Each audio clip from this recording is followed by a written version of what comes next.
Welcome back, everybody. Welcome back to the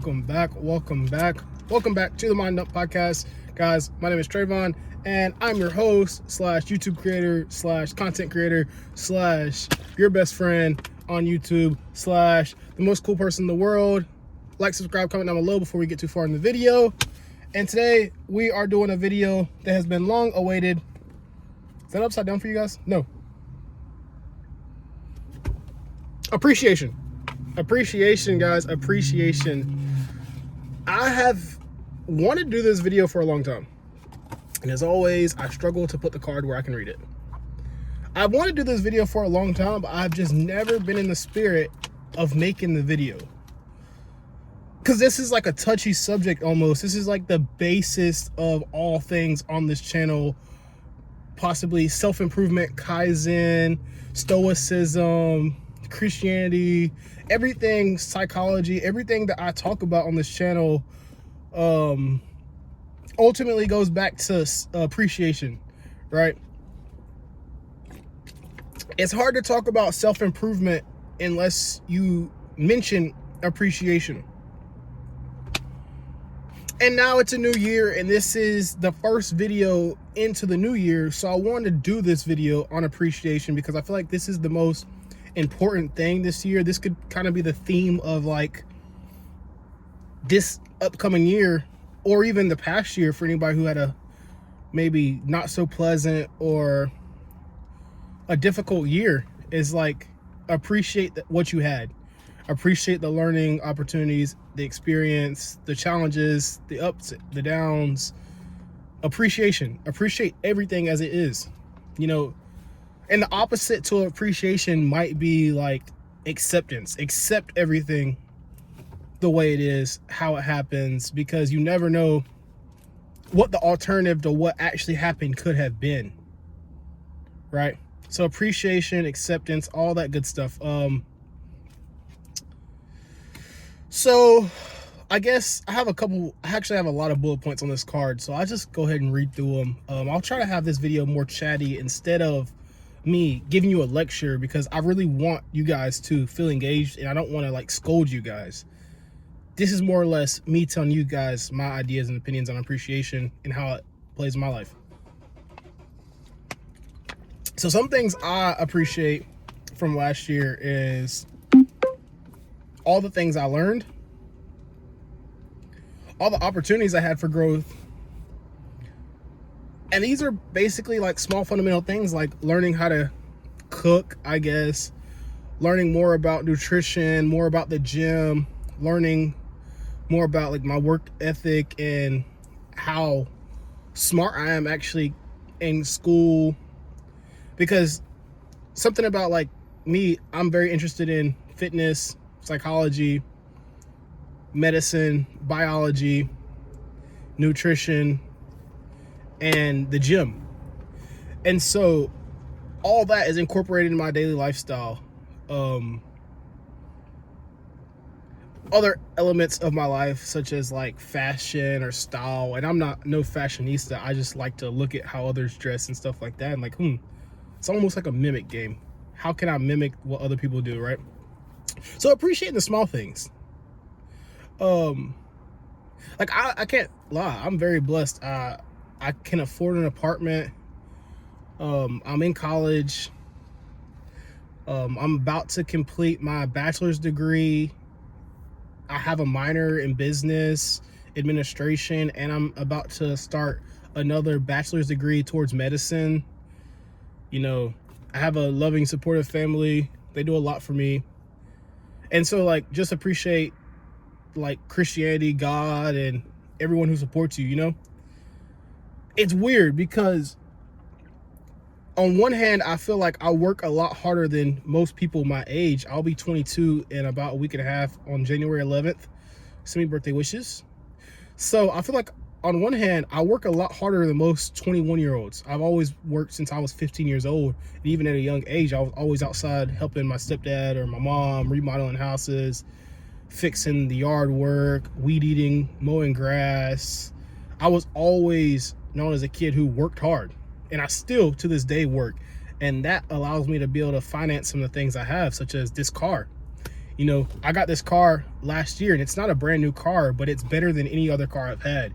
And so I appreciate like the fact that I have this car, because for like a month last year, I was literally walking half a mile to class from my apartment building to school. Every morning I was walking to school, and I was just thinking every morning, like, what if I was a foreign exchange student, and what if I had to wake up and maybe walk from my apartment all the way to school every single year? Or maybe what if I couldn't get a job and didn't have the money to buy a car? And so it's just appreciating the little things, right? So be thankful for what you have is ultimately what I'm trying to say there. The opposite to that is being thankful for what you don't have. You know, there are some things in my life I wish I had, some things I wish I could do, that I don't have, like the friend group, or maybe the girlfriend or the partner, whatever you want to call it. I don't have many people to go hang out with all the time. And that's one thing for me. It's like, I see a lot of content creators also say it's like their friend groups are very small. And although I am in many friend groups around campus, back home, I have many different friend groups, people I hang out with occasionally. I might see people at the gym or something like that. I don't necessarily have a primary friend group. I have a best friend and I have my family. Other than that, I don't have a primary friend group. And so there's like things in my head like I wish I could go do. Like, I want to plan that weekend vacation getaway to the mountains and go skiing, or to the beach and go surfing, or, you know, to go play disc golf or actual golf or whatever it is. Those are the things I like to do. Like, I like to be out and about, and I don't like to be sitting around complacent and bored all day. And so maybe appreciating the fact that I do have some things, but there are things that I still wish I had. And being okay with knowing, like, it's okay to want.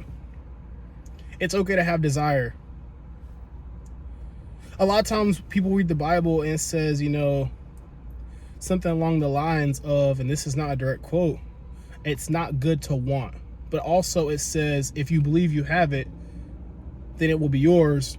And if you have not, because you ask not, you know, ask God for things you want. So there seems to be some parallel between those two ideas, that you're not supposed to want and you're supposed to ask. Somehow that's supposed to combine. And I don't know where it combines.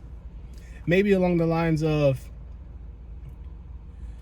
it's okay to want and ask and you may receive it, but it's not okay to, I don't know. I can't explain it. Maybe I'm understanding it wrong. I can't explain it. I know what I want to say, but I can't put it in words without repeating myself. So I just won't do it. I'm the problem, not you. There's also this idea that with appreciation, that someone has helped you along the way. And no one can live in this world without help from others. Like, there's just no way. There's too many things that you need help from. If it's knowledge, if it's finances, if it's support of any way, it's hard to live without other people helping you. And oftentimes I feel like I'm not deserving enough. You know, I don't like for people to buy me things. I feel really weird with like affection or love. I'm not very affectionate. Although I love and I feel strongly towards people in a lot of things, and I'm always wanting to help, it's hard for me to display that love. So it's like feeling deserving. Like, I don't never feel deserving enough. And I appreciate everything everyone does for me. But a part of me says, like, when someone gives me something, that's literally them using their money, their time, their resources on me. And I feel like sometimes I can't pay them back, or even I know how hard it is to make money. And when people spend money on me, it makes me feel bad that they would spend so much effort into helping me out. Although I would do the same for them. It's weird. You know? So I appreciate all the little things people do for me. Another thing to appreciate is like the opportunity to compete. And that sounds really weird. I'm not talking about compete athletically when I say that. For me, I'm not an athlete anymore. I don't participate in sports. I like weightlifting. That's my favorite hobby. But compete academically, financially, jobs, wake up every day, chase your dreams. Like, the opportunity to actually compete for the life you want is there. And it's not there for everyone. And I understand that there are people who wake up in difficult situations, ungodly situations that I wouldn't dream of being in. So that's a blessing in its own. Is like being able to wake up and chase your dreams, being able to compete for the things you want. Even though you don't have them, you can compete for them. And that's not to say I'm better than anyone and that everyone else should get out my way. It's like, if you want it, go get it. And maybe it comes to you, maybe it never does. But at the same time, it's a blessing that you get to wake up and appreciate the fact that eventually it can be yours if God sees fit and you put in the effort to get it. One thing about appreciation I like to also talk about is, like, you're not going to know all the details. And it's almost a blessing that we don't know all the details. And that's almost what makes us human, is the fact that we can't know everything. In the Bible, in the book of Job, it talks about that. Like, Job is a good guy, good heart, following God, trusting God, nice family, and then everything goes wrong in his life, it seems like. And it seems like God allows everything to go wrong to show the devil that those who are called by his name will never forsake him. And God will never forsake them. And so God allows a lot of things to happen, and Job is like, why are you letting this happen to me, right? And God shows him, like, even though you do everything right, it's an imperfect world, but I'm in control here. He shows Job everything that he can't understand and shows him, like, a world outside of his normal understanding of the way the world works. And I like to think back on that a lot of times. Like, there's a world bigger than what I know. The small town I grow up in, the gym I go to, the people I know, there's a world outside of what you know.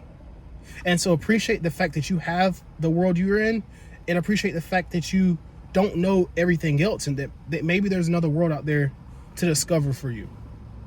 So put yourself in environments you're not familiar with, people you're not used to hanging out with, and quickly you'll realize that the world doesn't operate the same for everyone based on race, ethnicity, financial status.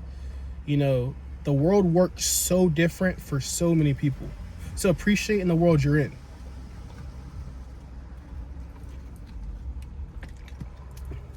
Be okay with not being in control. Along with the same point, it's like, you're not going to be in control all the time. That comes with not knowing all the details. Like, sometimes you're not going to be in control, and you're going to have to be okay and appreciate the fact that you don't know where you're going, that God is looking out for you, maybe.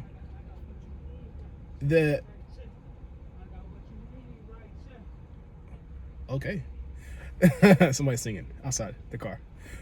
That you're not in control. That you can do all you can do, but even at that, all you can do is not enough sometimes. That there's a divine power above you. Knowing that you're not in control. Maybe God's looking out for you. Maybe you have to work twice as hard, but it's because he's taking you a longer route. He's taking you around something. He's preparing you for something. Maybe it's not your time, so you have to work harder because your time is later, not now. I don't know what it is, but ultimately there's a plan. And I personally believe everyone gets where they're going. And everyone gets something similar to what they work for and what they deserve. And I also believe that if you can dream it, like Connor said, if you can see it up here and you have faith enough and the courage enough to speak it into existence and go do it, then it will be done. And so work towards what you want, really. Appreciate what you have and work towards what you want, is what I'm saying. It's like, you're never going to be in control. Very rarely are you in control. You're only in control of yourself. There's almost 9 billion people in the world, and you can control one person at a time. That's crazy. So we're never really in control.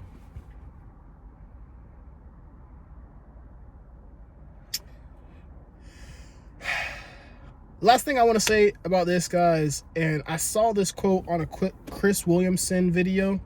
It said, You've already accomplished things you said would make you happy. So appreciate the things you have, guys. I'll repeat that quote. You've already accomplished things you said would make you happy. And life is stressful, and it's stressful for so many of us because we work so hard sometimes and get so little, or maybe we just oversee the things we get. But you've already accomplished things that you said would make you happy. So taking that into consideration, that you have already been blessed. Know that you are blessed. Know that you've already done things, that you aren't a failure, that your happiness needs to come from appreciation and a higher sense of what you can see. Because oftentimes it's easy to overlook the things you've already done, the things people have done for you, the blessings you've had, the misfortunes you've had, the misfortunes that you were protected from. Appreciate the fact that you're not in control, but you have already been blessed, and everyone has been blessed. Appreciation, guys. Happy 2025. Happy New Year. Happy January. I hope to post at least twice a week from now on. Really want to get a lot of content out there for you guys on this channel. And although this may not be like a career venture, or I may never get paid, or maybe I never blow up, whatever happens, whatever the case is, I still like this channel to be like a ongoing log of like good content, a source of energy for so many people. As always, guys, I love you. Don't forget to like, subscribe, comment down below, subscribe up here, watch this video, and leave a thumbs up. Don't forget to turn on those post notifications when you hit the bell. See you guys in the next video.